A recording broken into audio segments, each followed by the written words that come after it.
الشيطان الرجيم. بسم الله الرحمن الرحيم.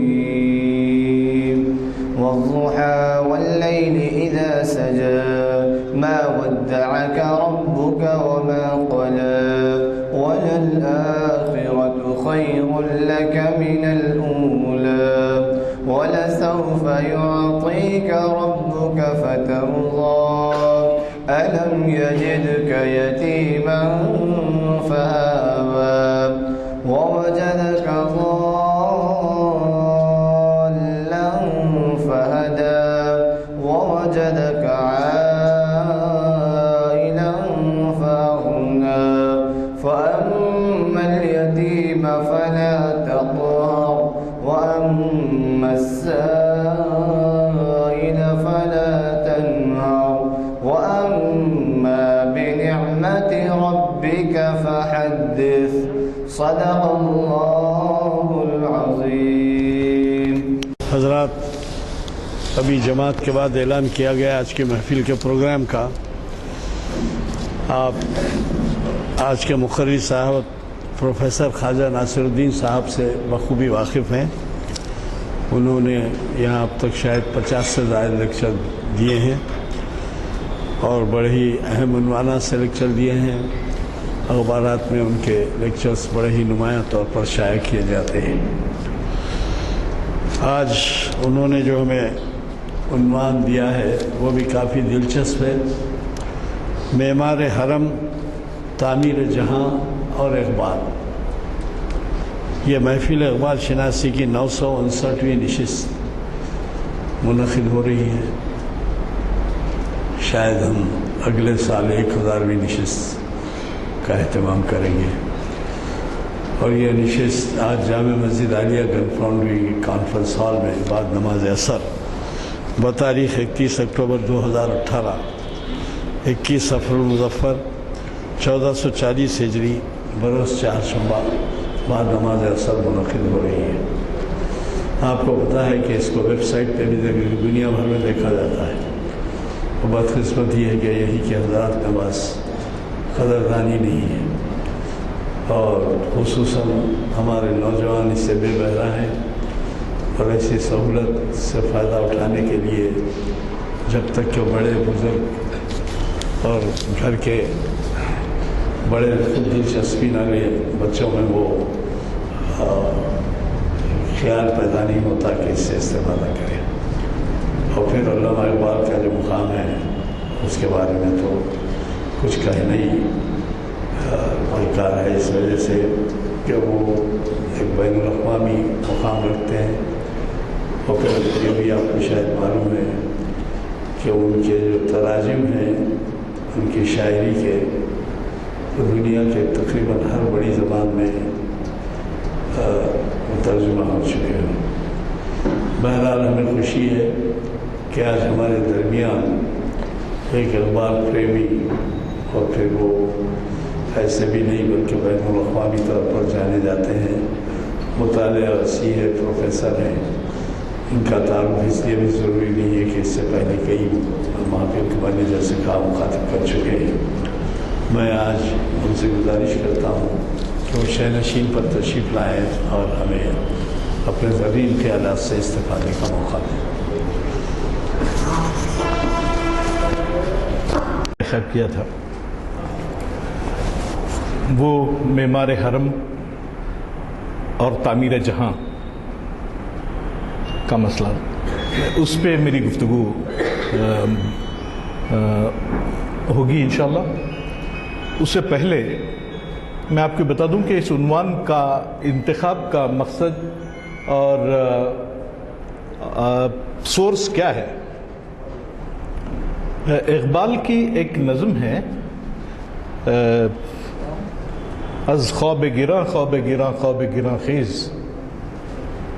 از خواب گراں خواب گراں خیز. یہ اقبال کی ایک نظم ہے، اس سے میں نے یہ مصرع لیا ہے. اس کو 2 حصوں میں تقسیم کیا اور آپ کی خدمت میں اسی سبجیکٹ پہ گفتگو کرنے کی دراصل جرات کر رہا ہوں. اور یہ جو مصرع ہے وہ زبور عجم کی نظم ہے، جس کا ٹاپک ہی معمار حرم باز بد تعمیر جہاں خیز ہے.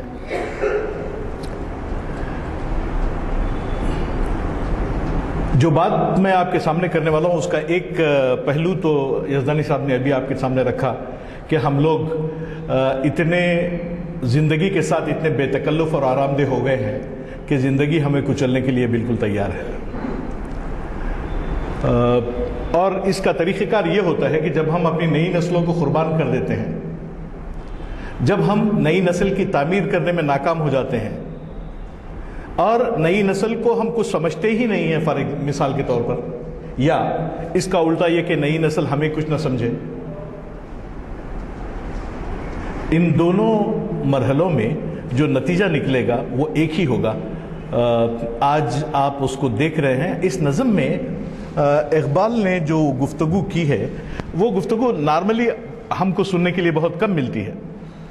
ہم اقبال کے کلام کی خوبیوں میں اور اقبال کے کلام کی تاثیر میں کھو جاتے ہیں اور پیام تک پہنچنے میں تھوڑا سا ناکام رہتے ہیں.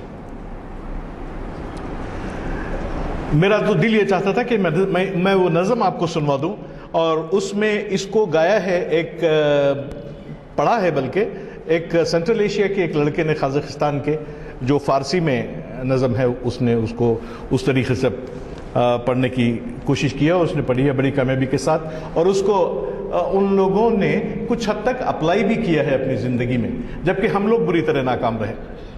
کیونکہ جن کو میسیج ہم کنوے کرنا چاہتے ہیں وہ میسنجر تو موجود ہے. اب آپ دیکھیے کہ 1000ویں نشست غلام یزدانی صاحب کرنے کے لیے جا رہے ہیں، تو 1000ویں نشست کا مطلب یہ ہے کہ 1000 ہفتے، 1000 ہفتوں کا مطلب یہ ہے کہ 50 weeks makes 1 year. خیر یہ لوگ بڑے خوش قسمت تھے، ہمارے بزرگ بڑے خوش قسمت تھے کہ ان کو جو تربیت ملی وہ یہ تھی کہ جو کام کریں وہ کرتے رہیں، پورے خلوص کے ساتھ کریں، وقت کی پابندی کریں، وعدے کی پابندی کریں، مسائل کو سمجھنے کی کوشش کریں اور لوگوں کی اچھائی کرنے کی کوشش کریں. وہ عوامل ان حضرات کی شخصیتوں میں ہیں، آپ حضرات کی شخصیتوں میں ہیں، لیکن کیا وہ عوامل ہمارے بچوں کی شخصیت میں ہیں؟ ایک سوال ہے جو آپ لوگوں کو غور کرنا چاہیے. نمبر 1. نمبر 2، جو آج ہم جس نظم کی ہم بات کر رہے ہیں وہ بہت ہی دلچسپ نظم ہے، اس طریقے سے کہ ایک خطرناک میسیج ہمارے آج کے دور میں وہ دلچسپ ہوا ہے. آپ دیکھیے کہ اس نظم کے 3 حصے ہیں. از خواب گراں خواب گراں خواب گراں خیز، اس نظم کے 3 حصے ہیں، اور اقبال نے 1927 میں اس نظم کو لکھا ہے، اور 1927 تک سلطنت عثمانیہ کا حساب کتاب ہو چکا تھا. لیکن سلطنت عثمانیہ نے اپنے بچے کچے ٹکڑوں کو آپس میں جمع کر کے ایک ترک قوم کے لیے ایک مملکت تو قائم کر لی، لیکن Ottoman Empire has been collapsed. 1914 سے 1922 تک 24 تک یہ جدوجہد چلتی رہی. اس میں خلافت عثمانیہ کی ہم کو قربانی دینی پڑی. اس سے پہلے ہمارے پاس اسپین نام کی ایک چیز تھی، اسپین نام کی ایک مملکت تھی. جب ہمارے مقررین اس سبجیکٹ پہ بات کرتے ہیں تو یہ کہتے ہیں کہ مسلمانوں نے سازشوں کا شکار ہو کر ان حکومتوں کو کھویا ہے. ایسا نہیں ہے. آپ ذرا سا غور کریں گے تو آپ کو پتہ چلے گا کہ اورنگزیب بہت اچھے بادشاہ تھے، لیکن انہوں نے جو حرکتیں کی تھی وہ آج آپ کو دیکھنے کو ملتی ہیں. تو حکومتوں کے زوال کے دوران میں جو کردار قوموں کا ہوتا ہے وہ آپ کے سامنے ہے. اسپین میں ہوا یہ کہ اسپین جب ترقی کے مراحل طے کرتا ہوا الحمرا اور غرناطہ کی تہذیب اور کلچر اور یونیورسٹیز اور نالج اور علم کے اس